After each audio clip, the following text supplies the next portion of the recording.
let's do a little of the basics first. So maybe we should just, I find it hard to believe that somebody may not know this, but you never know. So why don't we start with what we're talking about in terms of maybe just why farming works and jump into that a little bit. Sure. So first and foremost, farming takes time. It's not something you can do today and get results today. Mhm. Anybody expecting that is going to be sadly disappointed. Right. So for us to actually just define it, what's farming?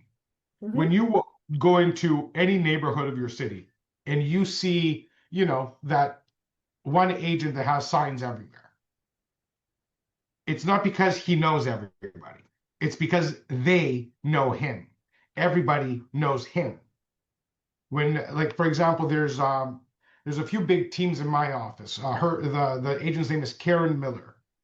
Karen is probably one of the most charismatic agents I've ever met. She's just incredible with people.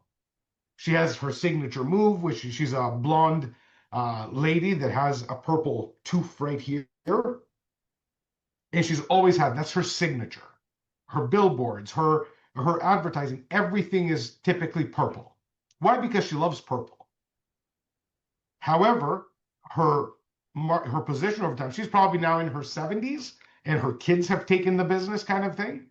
But Hmm. Karen Miller is still the brand.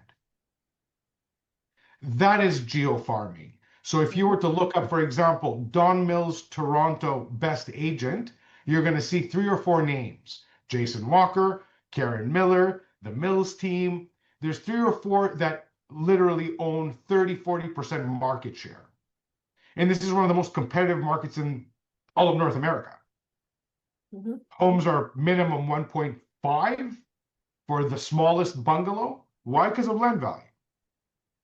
But this is geofarming, and they've been doing it for 40 years. So when you walk into a neighborhood, you know, should I call my agent or should I call the neighborhood expert? And you'd be surprised how many clients will not call you and they will call the neighborhood expert because they know that this agent has transacted here for years. So there's many components to geofarming. How do you defeat the incumbent? Well, that's my the very for what I'm thinking, that's the most important question, I guess, right? So how do you beat the incumbent, and then how do you become the incumbent? So there's a lot of questions surrounding this. We'll talk about how you beat the incumbent on a different session. Today, I Hmm. want to focus on how do you become the incumbent? How do you Awesome. become that go-to? And it all starts with, like today, you should understand how to pick your farm, what neighborhood to pick and why. You're going Hmm. to take a look at how do you create a marketing plan? Like, where do you start to do Right. this? You're going to discover ways that you specifically what key activities are you going to do that suit your narrative, your character, your brand to become that omnipresent agent in any given neighborhood. Hmm. And you should be able to walk out of here easily with a plan. Like I can't do a plan for anyone. You need to Hmm. do your plan based on what you like to do and how you like to do things. But For if you sure. understand what the fundamentals of this whole exercise are, Hmm. those fundamentals will turn into transactions into dollars. Yeah. Awesome. So now everybody understands sort of what we're doing today and what farming is. Do you want to talk about why farming works? Well, for sure. So it just creates a long-term, everlasting Hmm. funnel of leads. So the more you put your stuff out there, the more likely you are to get a hit. Hmm. But just like cold calling, like these people don't know you and they don't owe you anything. So that's where, door knocking comes in, like we've talked about before. In your farm, you should eventually meet every single home while you're dropping off flyers. Hey, I did a flyer drop last week. Did you see it? Try to get phone lists. Even though like that's becoming so passe now, nobody wants kind of telemarketing calls. Hmm. But I would say why it works and why it will always work. It's consistent. It's a forever business vertical. The more you invest in it, the more you're going to get out of it. And of course, if you are if you understand the profession, you also know that most agents do not have the discipline to stay consistent. The top 10% of the industry is miles apart from the bottom 90 in terms Yeah. of production. And if somebody has to compete, for example, against me, you better be prepared to outwork me. Like, I'm not going to say that there's not a better agent. I'm just saying that I'm going to try my hardest to crush my competition at any point. And there's not that many agents that take agenting this seriously. So the Right. more serious you are about it, the faster you're going to get there because most agents don't want to compete this way. Most agents don't want to go dollar for dollar. Most agents don't want to go Saturday, Sunday after Saturday and Sunday after Saturday and Sunday. So it just depends on the way you want to live your real estate life. It depends Mhm. on how you want to operate as a business person. Yeah. But there are a lot of hardcore, like farms are farms are a thing. Like people get like if I were to move into a neighborhood, I can tell you that I would probably get agents calling me to say, "Why would you do this to me?" Because they know I would go. Like if I were to make a move, I'm gonna make my move and I'm gonna follow through. Mhm. So like there is a lot of ownership. Like when I say you're cutting someone's grass, like you'd be cutting their grass. So farms are a thing. Let's get Mhm. into the motion. I see lots of questions actually. I farmed before and got no results, says Jennifer. How do I know if it was the area, the message, or me? Jennifer, I would say just tell us how long and what you did. You can put it into an email or you can bring it up here. You can come on if you would like to share. We would love to have you share if you're in a position to turn on video or audio. That's Jennifer RE. I would love to hear about what you did and dissect it. Amy K, what's the biggest reason agents fail at farming even if they are consistent? That would be for sure messaging and or the inability to close. That could be your skill set in actual closing. So even if you are consistent and you're not closing anything, it's more than likely you, not the client. So take a look at role play scripts. Um, you know, speak to somebody at your brokerage on what works for them. Try to improve that because consistency typically will just drive results. So if you're still not closing, it's probably your script. Something in your script is not in sync with the market. Rhonda, hi guys. Is it better to dominate one farm before expanding or start with two small ones at once? No, I would say, Rhonda, definitely dominating one farm is the way to go. And it's make sure you pick the right one, which we'll talk about today, how to pick. So pick the right farm and double, triple down on that area. Become the force to be reckoned with in that neighborhood. Felicia, I have been asking for several months to Felicia, no issue. Our back end will get your membership taken care of. No issue at all there.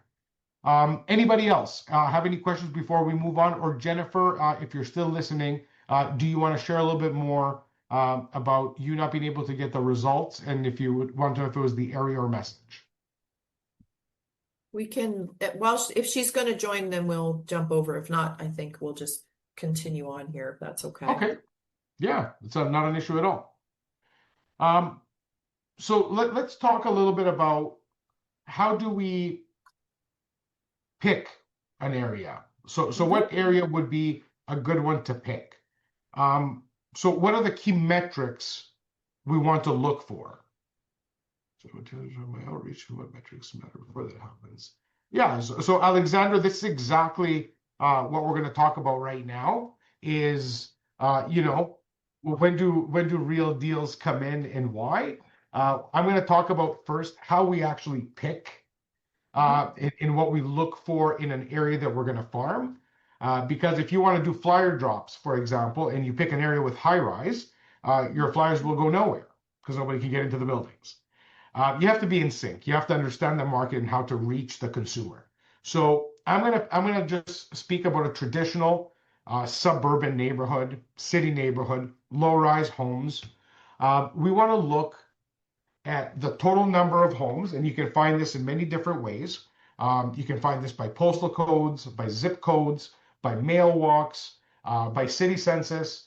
Take a look at what information you have available to you to be able to locate specific information like this, because you need to know the total number of homes.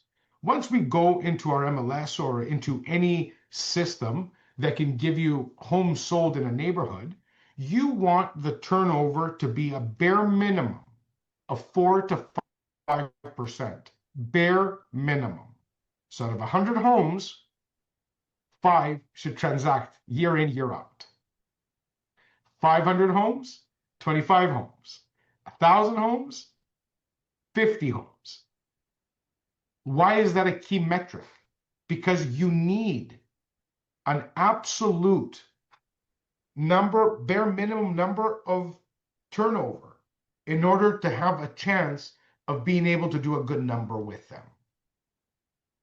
A traditional farm in our market, and I'm speaking about Ontario, Canada, the GTA's population is about 6 million. So it's a very large urban core where even the suburbs are very urban now. They're very mature, like the city of Mississauga, Vaughan, Richmond Hill. These are now going on 40, 50-year-old suburbs. And in this much time, they mature and they get denser. So I would say anybody who lives in an urban core like this should have a minimum focus of 2,000 homes. 2,000 homes, you are looking for about 100 transactions a year, where if you're going to drop 2,000 flyers every 2 weeks or every month, if you're going to go door knocking, you want to hit, 50, 60 homes on a Saturday. How long does it take you to get through the neighborhood? You want to be able to get through the neighborhood at least twice a year. So depending on your team, yourself, your systems, you want to be able to show your face at least twice a year. You want to do a turkey drop on Thanksgiving. You want to do a pumpkin giveaway on Halloween. You want to do a summer, hot dog for the baseball teams at the Diamonds. Think how you can present yourself and get maximum exposure. This is all part of farming. You can get as creative as you want, but picking the right neighborhood based on turnover is huge. Then do a SWOT analysis. How many agents are competing in the same arena? How long have they been the authority in that region? What if it's a brand spanking new subdivision? It's up for grabs. What do you do then? Brand new subdivisions are great because it's typically young families that will make a move almost guaranteed within 5 years. So the turnover will be there, and establishing on early has a benefit. But you have to stay consistent and spend money, knowing that most people are not going to sell in the first year or two. They're going to live there. So that's patient money. You have to make business decisions based on merit information, meaning agent competition. Is it low, medium, high? What's the average home value range? Is the affordability there to match your target audience? Who follows you? Who likes you? If you're a 25-year-old male realtor that's in the business 2 years, you may have to compete against me. Are you ready to do so? How have you prepared to meet your target audience? Are all your clients the same age as you?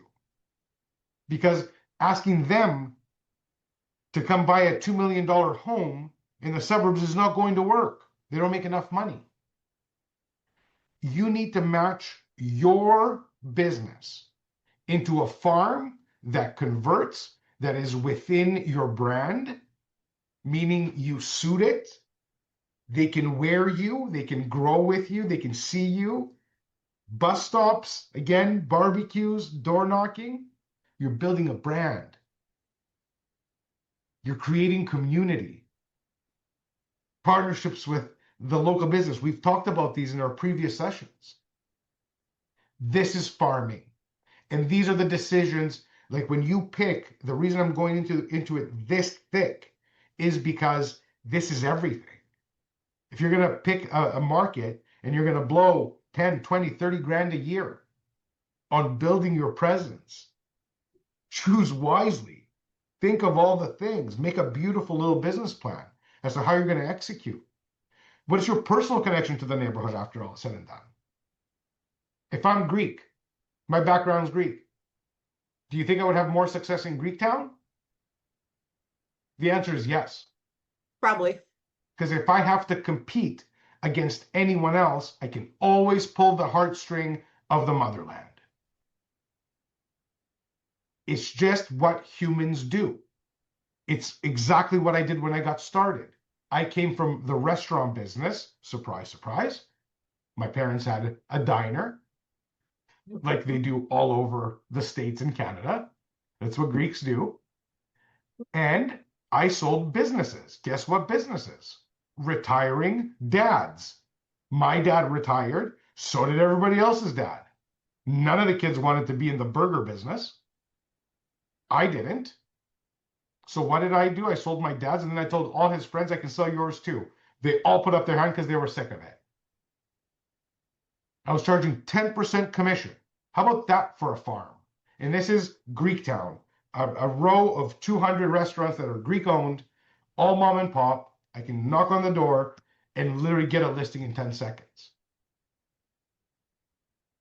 Everything can be into a farm if you put the right business logic behind it. So Yeah. going back to the traditional real estate that we all do, residential real estate, and choosing a farm, you're looking for turnover of a bare minimum of 5%.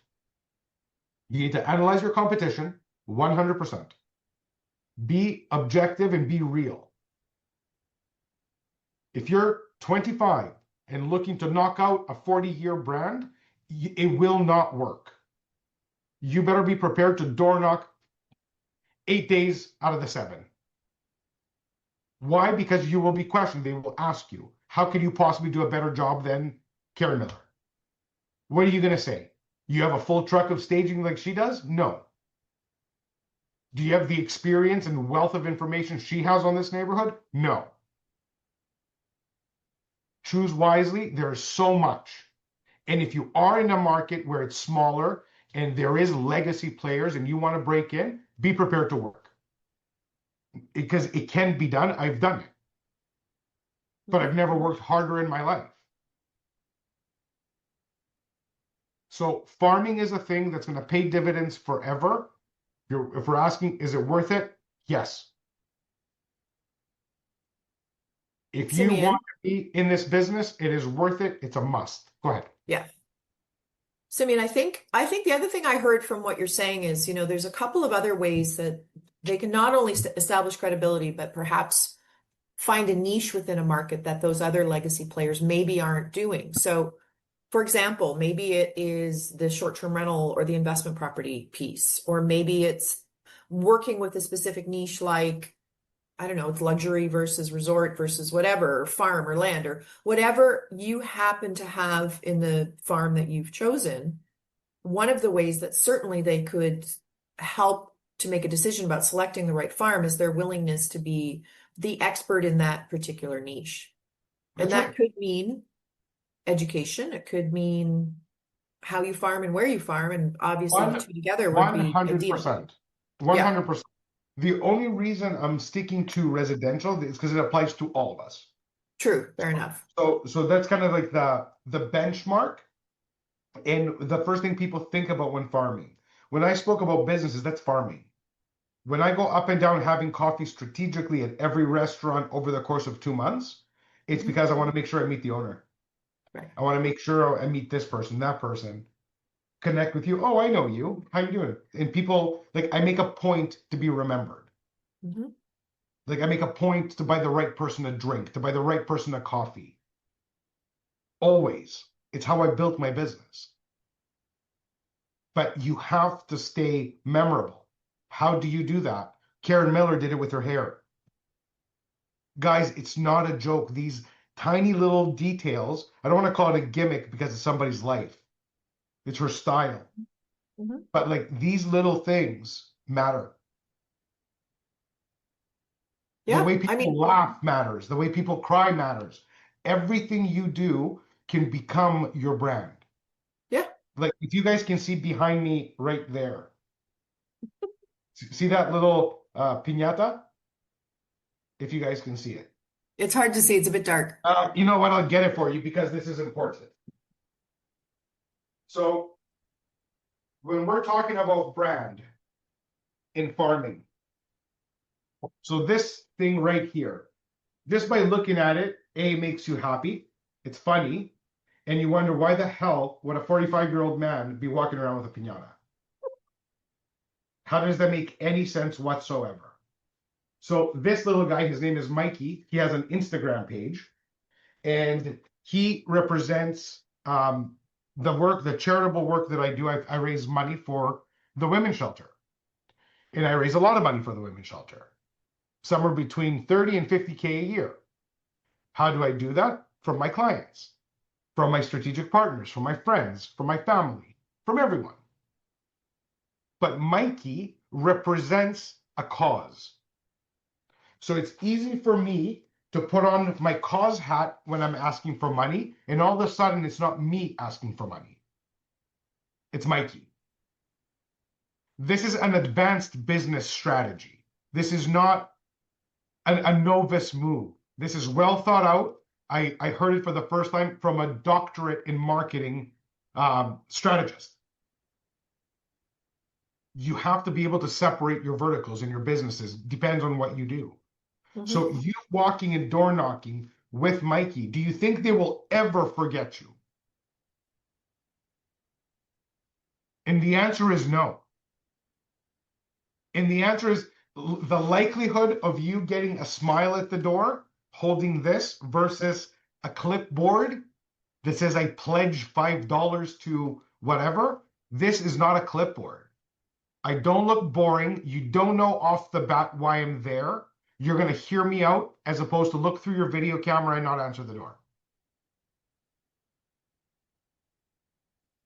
I think you also would be considerably more approachable so that people wouldn't be as likely to be worried about some man standing at their door. You've got a guy with a piñata. So, But this is what I mean. But this is on brand for me. right. Like, I like laughing. I like being funny. Like, I'm serious when it comes to real estate, but everything else in my life is a joke. Like, I choose to with intent. So this is on brand for me. This represents me well. It makes it very easy for me. Yeah.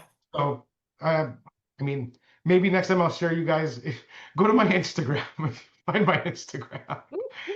Maybe we'll Mikey's do all that. over there. We'll do that on, maybe when we do a marketing segment, we'll go We'll through, do a marketing segment. we'll actually go through and look at all your stuff, which could be a lot of fun for everybody. For sure. For sure. So, I mean, one of the questions we had, I just want to make sure that, because I'm not sure we dealt with it directly, related to this idea of having more than one farm, running two or whatever. I think I know what your answer is going to be, but I'll let you respond to that. What do you want to tell somebody about how many farms they should be running and when should they add a second one, that kind of thing? If you run one farm effectively, you will know when to expand, simply because you'll be able to afford to expand. Right. Farming is not cheap at all. And it can be, but the cheaper it is, the more footwork you're doing. Right. I was just going to say. So the money cost is convenience, is delivering, door hangers and Right. gifts and all the things, like community events. I would say if you're farming, the world has stopped delivering flyers for so long that flyers are actually quite effective again. If you've noticed, you don't get a lot of flyers anymore. I have noticed probably 10% of what I used to get 10 years ago. Right. But Simeon, I Yeah. think the trick though is not to send the usual just listed stuff. I'm only, Correct. right? Like you Correct. got to also focus on what content you're doing, not just how you're sending it out. Just listed, just sold will always be the biggest waste of money and time. I don't know why it's so easy for people to do. It's like somebody said, if you're a real estate agent, this is what you do. And Right. it's just not. That could be Yeah, a part like of 40 years ago, but yeah, that should be nothing more than a part of your newsletter, a story on your socials, not a Yep. post, for the love of God.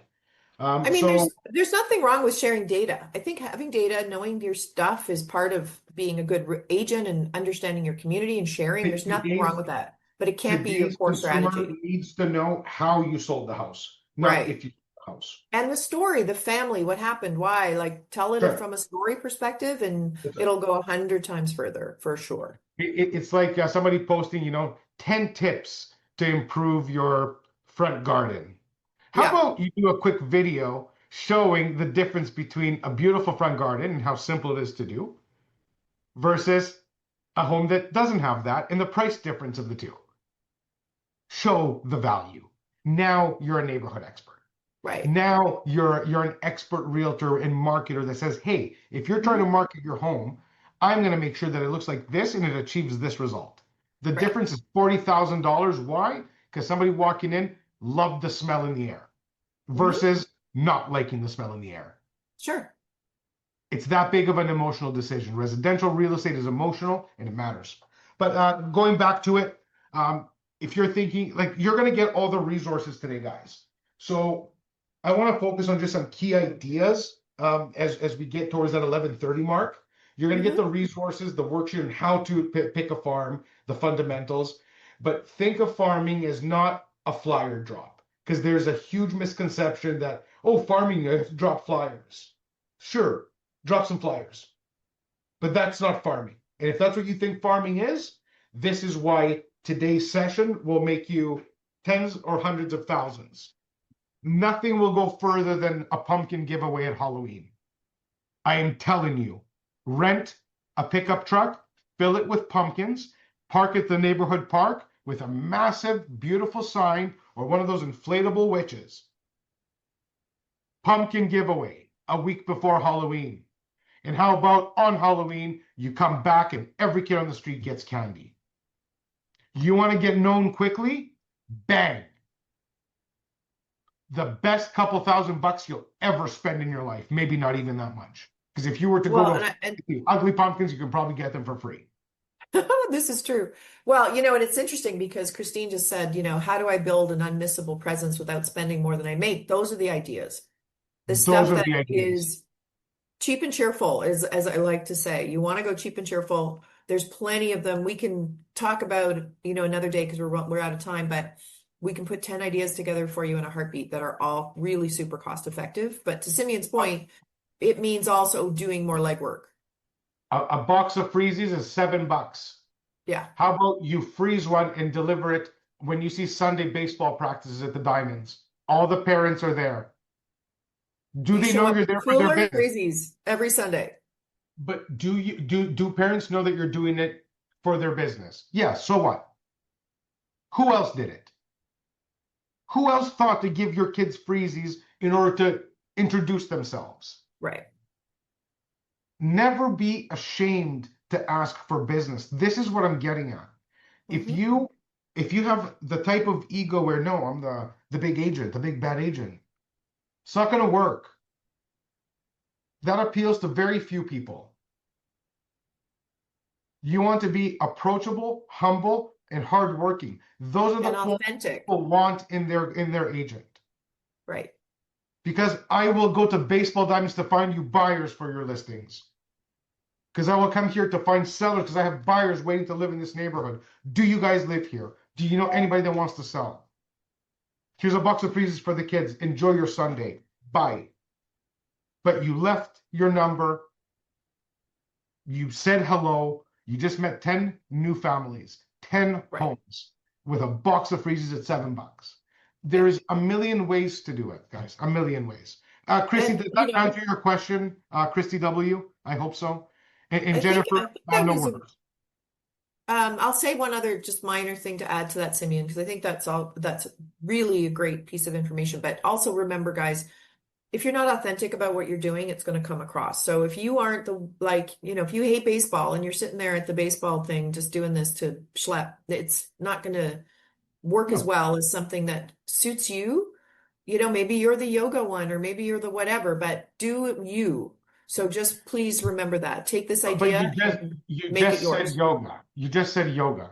And Yeah. I know an agent downtown Toronto, one of my agents, her name is Rasha Gandour. Hmm. She is an elite agent, 500K a year minimum. She does 30, 50, 60 deals a year depending on volume, but she does incredible. She's into yoga.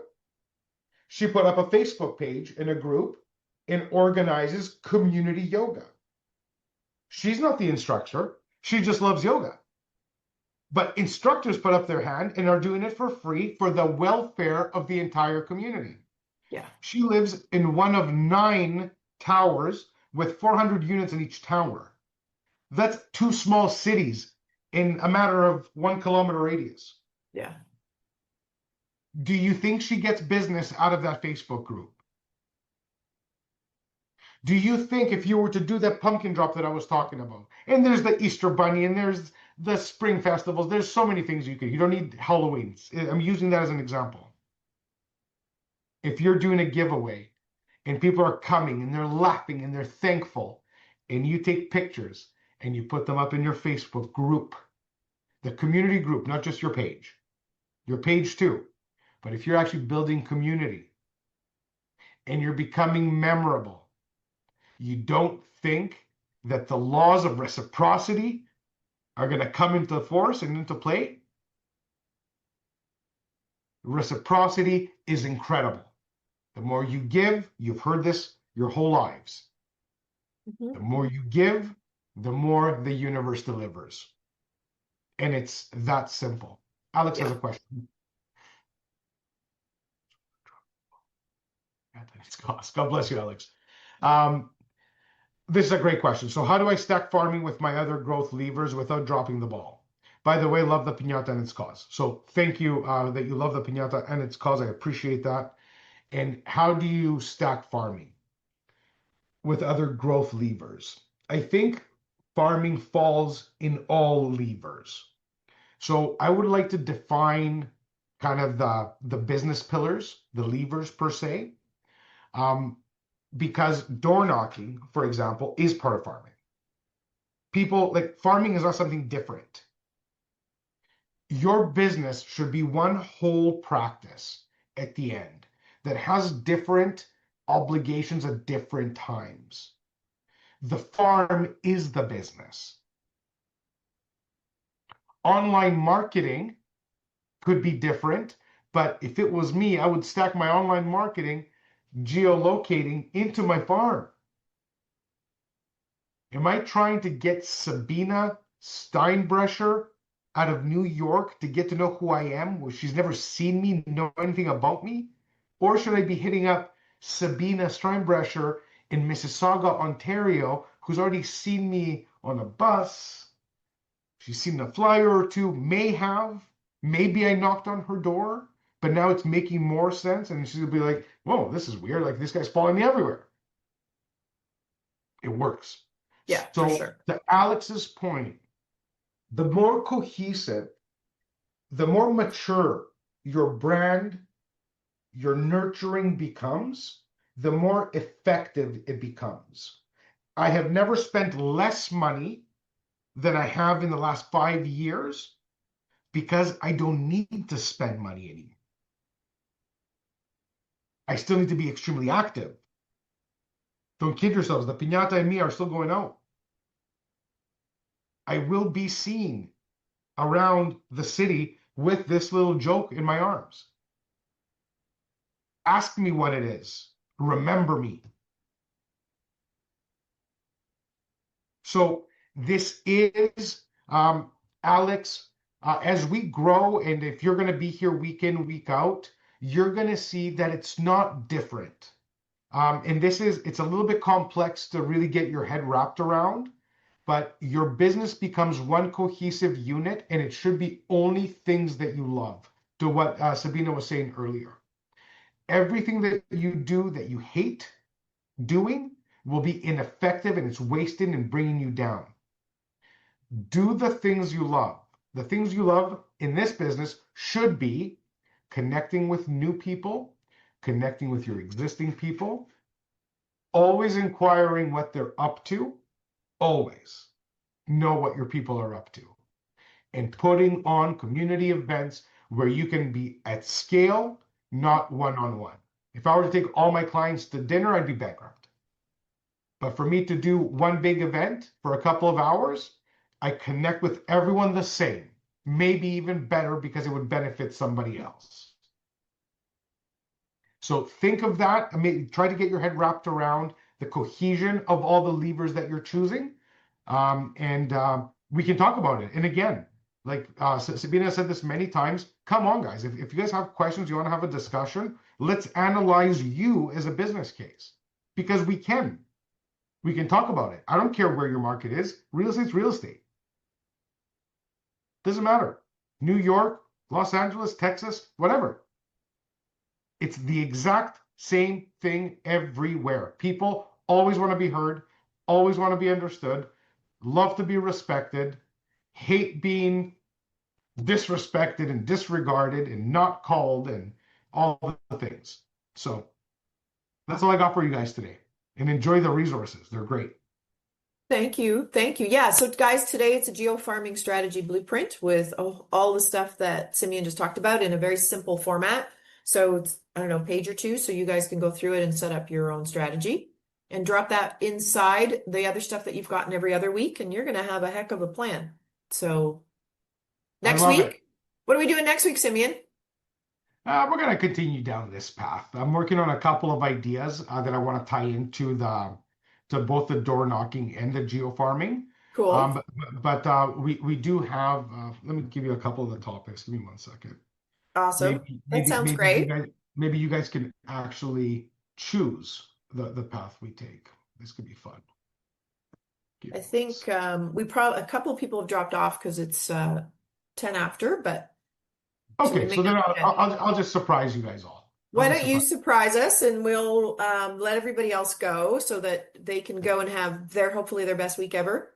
Everybody's rested For after a long sure. Well, weekend, so and enjoy the fabulous July weather, everyone. awesome. Take care. Thanks, Simeon. Take care. Bye, everybody.